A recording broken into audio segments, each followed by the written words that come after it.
At least your brother knows how to make me feel like a woman."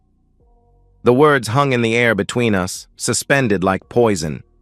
I watched my wife's lips curl into a smirk as she continued chopping vegetables, the knife hitting the cutting board with rhythmic precision. That sound, thwack, thwack, thwack, was all I could hear as my world collapsed inward. I didn't flinch. I didn't scream. Something deep within me had already known, had been collecting evidence like rainwater in a barrel, drop by torturous drop. The late-night texts, the way she'd leave the room to take calls, how my brother Matt suddenly needed so much support and guidance from Caroline, my wife of 7 years. In that moment, as she stood there chopping carrots for a dinner I knew I wouldn't be able to eat, I felt a strange calm settle over me.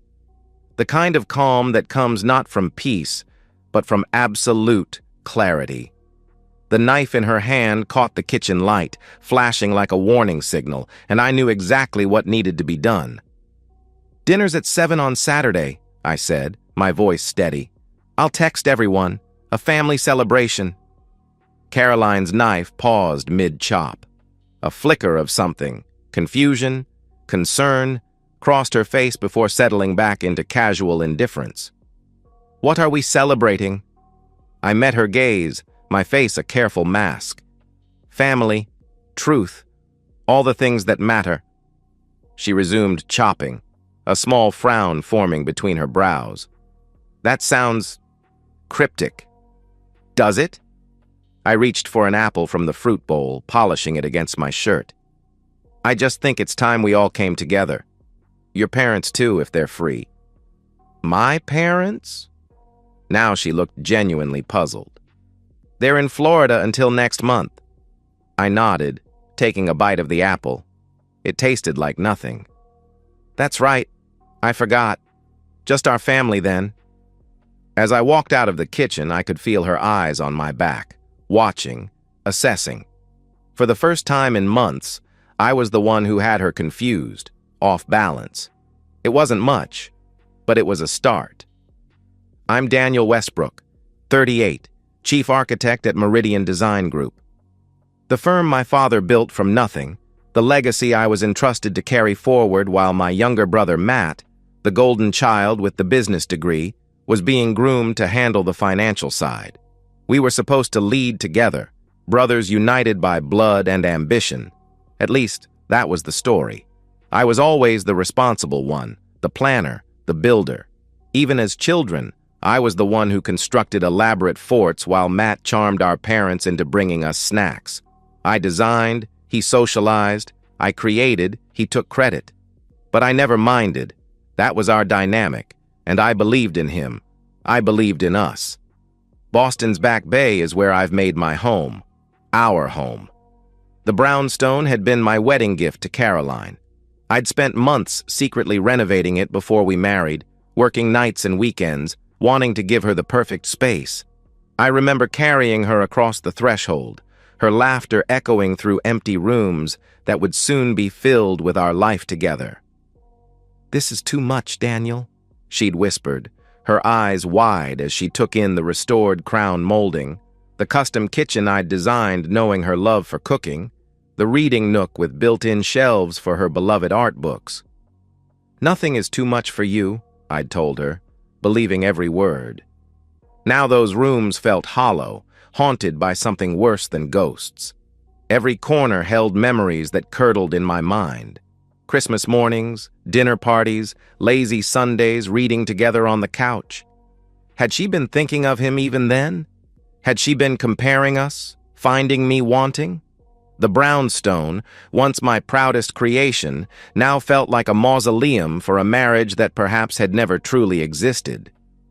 I'd installed the security system 6 months ago, not because I suspected anything, but because there had been a break-in down the street. The system was comprehensive, motion sensors, cameras covering all entry points, even interior rooms for when we traveled.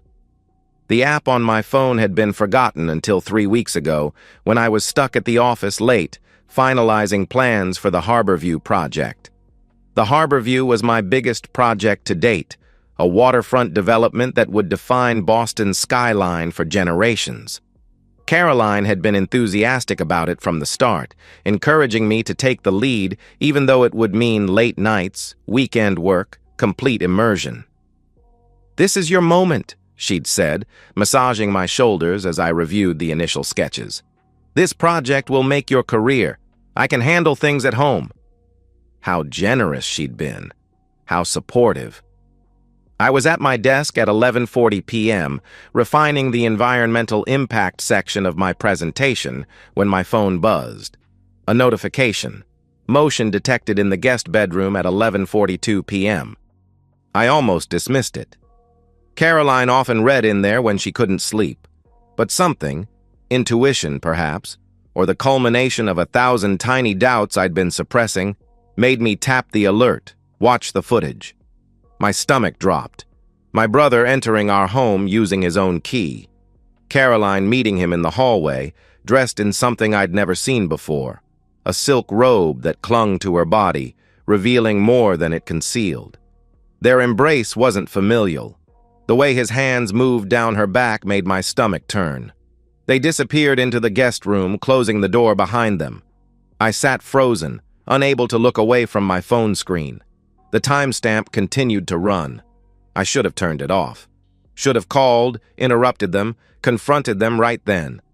Instead, I watched the minutes tick by in a state of numb disbelief. They were in there for 2 hours and 17 minutes. My brother left at 1:59 a.m. Caroline showered immediately after. The next day, she told me she'd gone to bed early with a headache. "I was worried about you," she said over morning coffee, her face the perfect picture of wifely concern. "You're working too hard. Did you get my text?" I hadn't. Or perhaps I had and simply hadn't registered it, consumed as I was by what I'd witnessed. I mumbled something about being in a design flow, apologized for not responding. "It's okay," she said, squeezing my hand. "I understand how important this project is." That night, instead of working late, I came home early, told her I needed a break. We watched a movie together, her head on my shoulder, her perfume, the same she'd worn for my brother, making me quietly nauseous. After she went to sleep, I checked the footage from previous weeks. The pattern was clear, always on my late nights, always in our home. Sometimes they'd sit at our kitchen table afterward, drinking wine, laughing. Once I heard my name. Daniel would never suspect. He's too trusting, too absorbed in his work. Matt's voice. My brother, the oblivious architect. Always building things, never seeing what's right in front of him. Caroline's laugh, musical and light. "That's what makes this so easy. He thinks you're struggling since Lauren left you. If he knew you were sleeping with his wife, he'd probably still try to fix things." That's Daniel, everyone's problem solver. Their laughter felt like broken glass in my veins. The footage wasn't the worst part. It was the realization that this betrayal had been crafted with such precision. Caroline had suggested I take on the Harborview project, knowing it would mean late nights. She had encouraged the Thursday dinner tradition with my parents, where Matt would give updates about his personal life, his breakup, his temporary housing situation. "Your brother needs support right now," she'd said. "Family is everything." And I, fool that I was, had agreed when she suggested Matt could stay in our guest room just until he finds a new place. He never moved in officially, but he had a key. For emergencies, Caroline had insisted. I began looking deeper. Their text messages, which I accessed through our shared cloud account. Plans made, lies coordinated, mockery of me, of my dedication to work, of my trusting nature. My wife and my brother had been sleeping together for 4 months, but they'd been laughing at me for much longer. After her cruel whisper in the kitchen, that moment of such naked contempt, I moved with mechanical precision. I called Thomas Grayson, a lawyer I'd worked with on several commercial projects, known for his ruthless discretion. I scheduled a meeting for the following morning. "I need options," I told him. and I need absolute confidentiality. That night, I slept in the guest room, telling Caroline I didn't want to disturb her with my early morning call. The sheets had been changed, but I still felt contaminated. I lay awake, planning. The next day, Thomas laid out my options. Massachusetts was a no-fault divorce state, but our prenuptial agreement had an infidelity clause. With evidence, Caroline would get nothing. Moreover, the footage contained evidence of them plotting, discussing financial matters related to my family business, potential claims for intentional infliction of emotional distress, conspiracy. "Do you want to destroy her?" Thomas asked bluntly. "I want justice," I replied, "for all of it." The week between discovery and the family dinner was the strangest of my life. I moved through my days like a ghost, attending meetings, approving designs, discussing budgets. Colleagues commented on my focus, my intensity. "Daniel's in the zone," I heard someone say. If only they knew. At home, I played the role of oblivious husband, asking about Caroline's day, discussing weekend plans. I found myself watching her like a specimen under glass. This woman I'd loved, now a stranger performing a role. She'd touch my arm, kiss my cheek, ask about the Harborview project with seemingly genuine interest. "Are you excited about the dinner Saturday?" she asked Thursday night as we prepared for bed. "It'll be nice to have everyone together." "Very," I replied, folding my clothes with careful precision. "I think it will be memorable." She smiled, that same smile that had once made my heart race. Now it made my skin crawl. "You seem different lately," she observed. "More intense." I shrugged. "The project? Deadline pressure?" She nodded, accepting the explanation. "You're working too hard. Maybe after the dinner we could take a weekend away? Just the two of us?" The audacity nearly made me laugh. "That sounds nice," I lied. "I'd like that." All while systematically documenting everything. I installed additional cameras, living room, kitchen, bedroom. I backed up text messages, emails, phone records. I moved money to secure accounts. I spoke with my personal banker about protecting assets. "Major renovations," I explained when he raised an eyebrow at the substantial withdrawals. "Surprise for my wife." A surprise indeed. I spent hours with Thomas, my lawyer, reviewing every detail of our prenuptial agreement, every possible legal recourse. I showed him selected portions of the footage. "Jesus, Daniel," he muttered. "Your own brother?" "Not anymore," I replied. Caroline noticed nothing. Or perhaps she simply didn't care enough to notice. She was too busy texting my brother, planning their next rendezvous, unaware that every message was being logged, every whispered phone call recorded.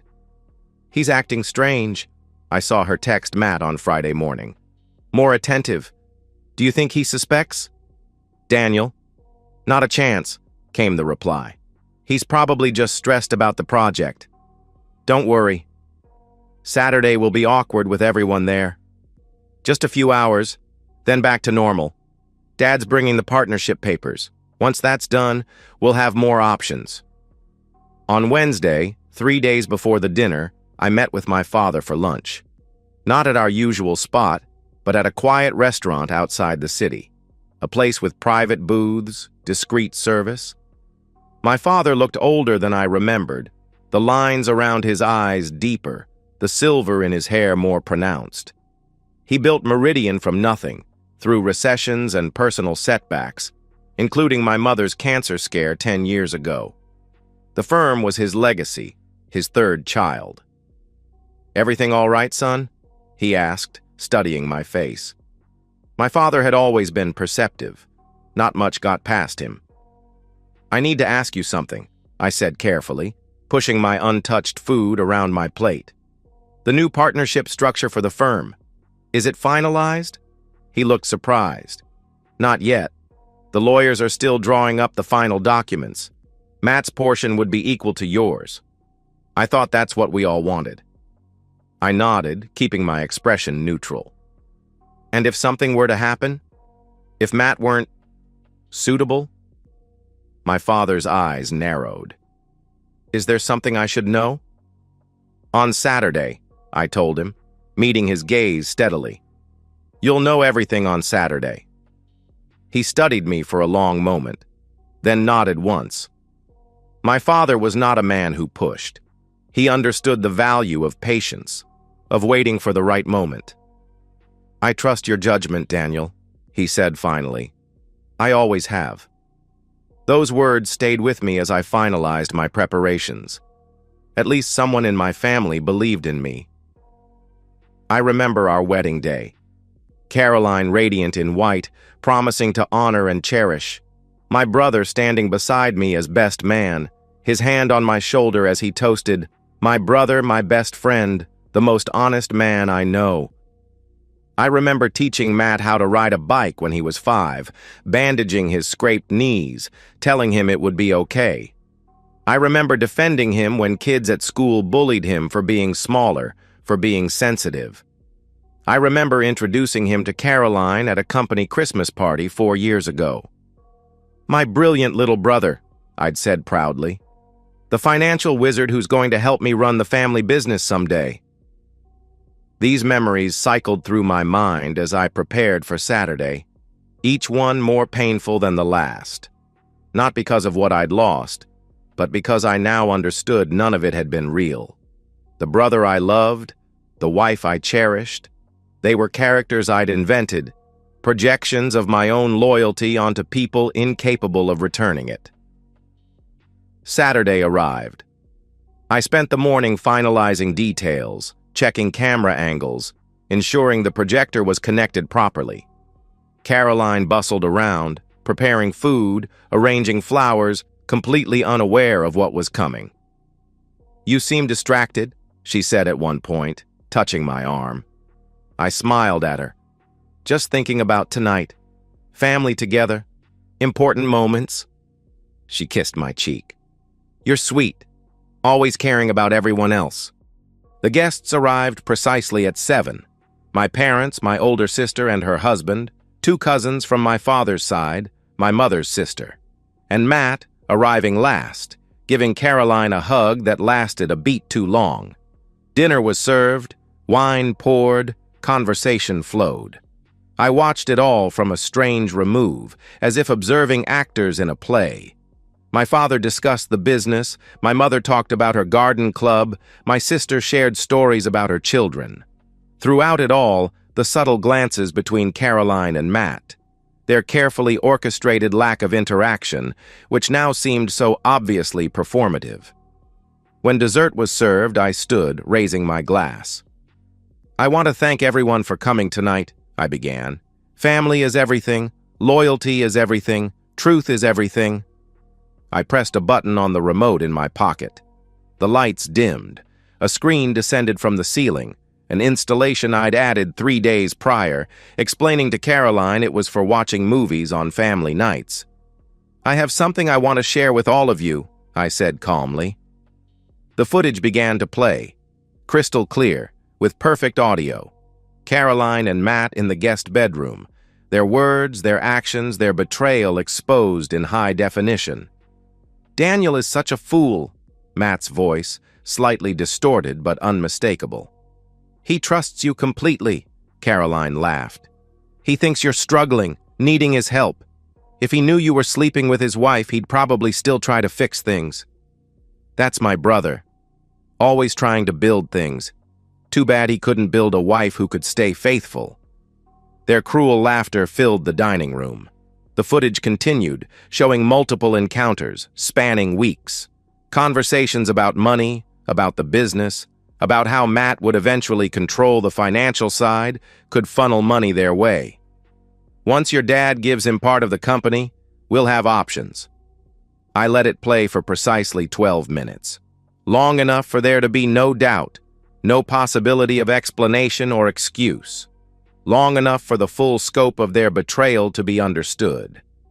When I finally switched it off, the silence in the room was absolute. My mother's face was ashen.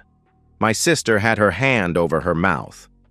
My father sat completely still, his eyes fixed on Matt, who had gone pale. Caroline wasn't looking at anyone. Her eyes were on the tablecloth, her hands gripping her napkin so tightly her knuckles were white. "Dad," I said quietly, "I thought you should know exactly who you were planning to entrust with the family business, who you were planning to make equal partners with me." My father stood slowly. From his jacket pocket, he withdrew an envelope. The partnership agreement draft, which he'd planned to announce tonight. He tore it in half, then quarters, then dropped the pieces onto the table. "Get out of my house," he said to Matt, his voice terrifyingly quiet. "You are no longer my son." Matt started to speak, but my father raised his hand. "Not one word, not one excuse. Get out. Now." As Matt rose unsteadily to his feet, I turned to Caroline. From my own jacket, I produced a manila envelope. "Divorce papers," I said, my voice steady. "Already filed with the court. The infidelity clause in our prenup has been triggered. You get nothing. You have 48 hours to remove your personal belongings from the house. Anything left behind will be donated." Caroline finally looked up at me, her eyes wide with fear. "Daniel, you can't—" "I already have," I cut her off. "Thomas Grayson is handling everything. He'll also be pursuing civil claims for emotional distress, conspiracy, and defamation. The evidence is quite compelling." I turned to address the stunned family. "I apologize for the dramatic revelation, but I believed everyone deserved to know the truth. Now, if you'll excuse me, I think dinner is over." I walked out of the dining room, up the stairs, and into my home office. Behind me, I could hear the chaos erupting. My mother crying, my father's controlled fury, Caroline's desperate attempts to explain. None of it touched me. I felt nothing but a cold, calm certainty that justice was being served. 2 months later, I sat in Thomas Grayson's office, reviewing the final settlement. "Matt's been blacklisted from every major financial firm in Boston," Thomas informed me. "Your father's connections made sure of that. He's working at a call center in Dorchester, trying to make rent on that apartment we found him." "And Caroline?" "Worse off."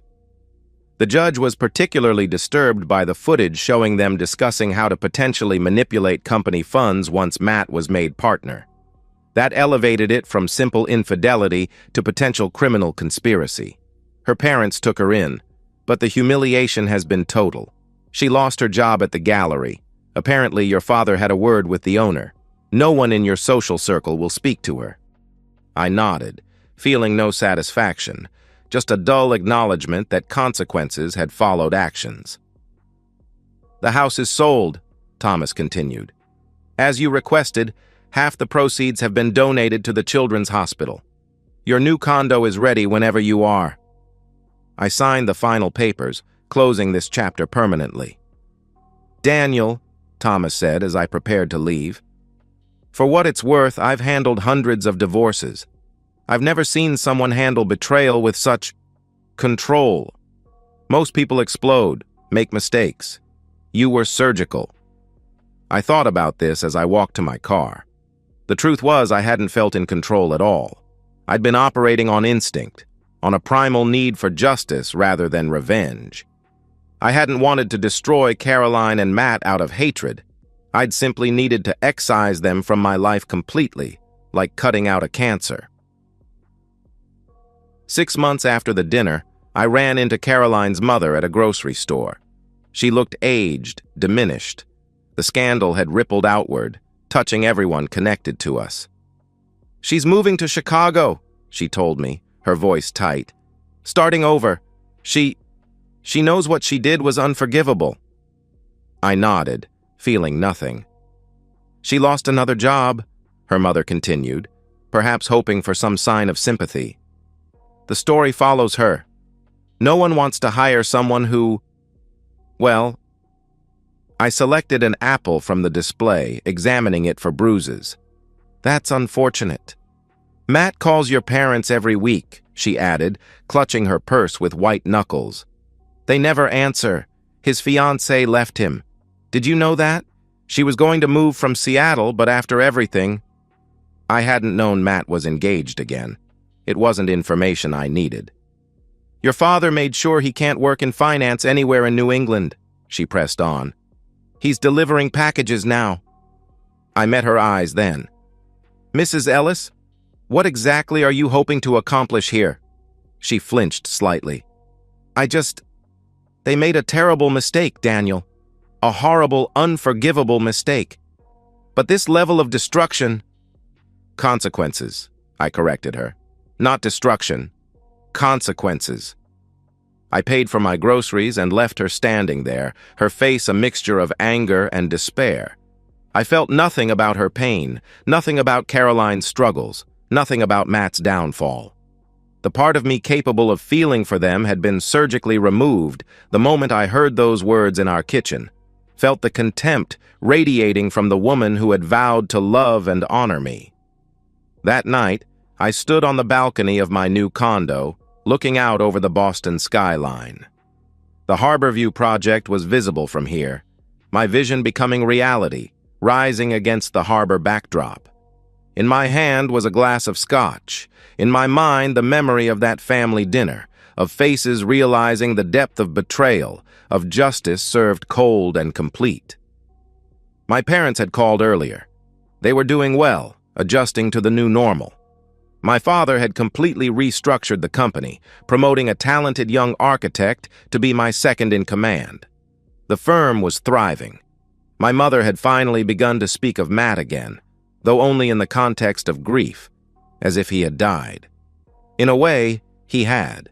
The brother I'd loved, protected, supported, he had never existed, just as the wife I'd cherished had been a carefully constructed illusion.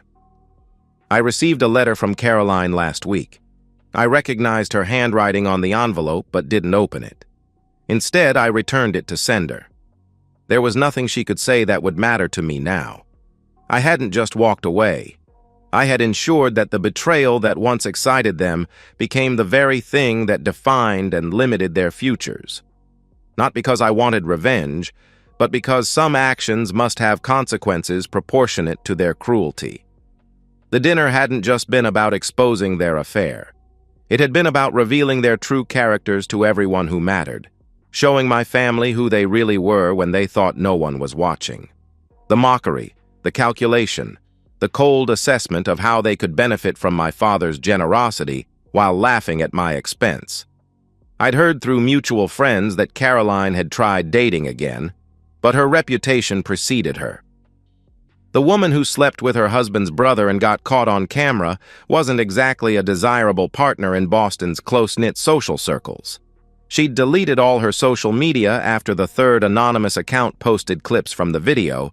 Despite my lawyer's best efforts to contain it, portions had leaked, though I suspected not accidentally. My father had connections everywhere, and his rage had been biblical. As for Matt, his career was in shambles. No respectable firm would touch him. The family name that should have opened doors now slammed them shut. My father had made certain of that. The inheritance he'd counted on, gone. The brother who had always cleaned up his messes, gone. The woman he'd thought was worth the risk, gone. I took a sip of scotch and felt, for the first time in months, something like peace. Not happiness, not yet. But the quiet satisfaction of an architect who had designed something perfectly to specification, in this case, the systematic dismantling of those who had tried to destroy me. The Harborview project had won a major design award last month. My career was ascending. I had dates occasionally, though nothing serious. I was in no rush to replace what I had lost, because I understood now that it had never been real to begin with. Sometimes, the most effective destruction requires nothing more than exposing the truth and letting it do its work. I hadn't needed to raise my voice, hadn't needed violence or threats. I had simply revealed who they truly were and let the natural consequences unfold.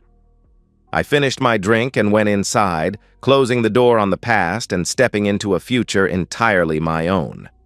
Tomorrow would bring new designs, new challenges, new opportunities to build something lasting and true. Unlike my marriage, unlike my relationship with my brother, my creations of steel and glass and stone would stand the test of time, honest in their purpose, transparent in their intentions. And that, I realized as I set down my empty glass, was all I had ever wanted. And so, we've reached the end of today's story. Was it what you expected, or did it take a twist you didn't see coming? I'm curious to hear your thoughts. Share them in the comments below, and let's get a conversation going. If this story kept you hooked, make sure to hit that like button. And if you're new here or just haven't subscribed yet, now's the perfect time to join our community. I bring you fresh, captivating stories every day, so click that subscribe button and turn on notifications so you never miss out. Thanks for watching, and I'll see you in the next one.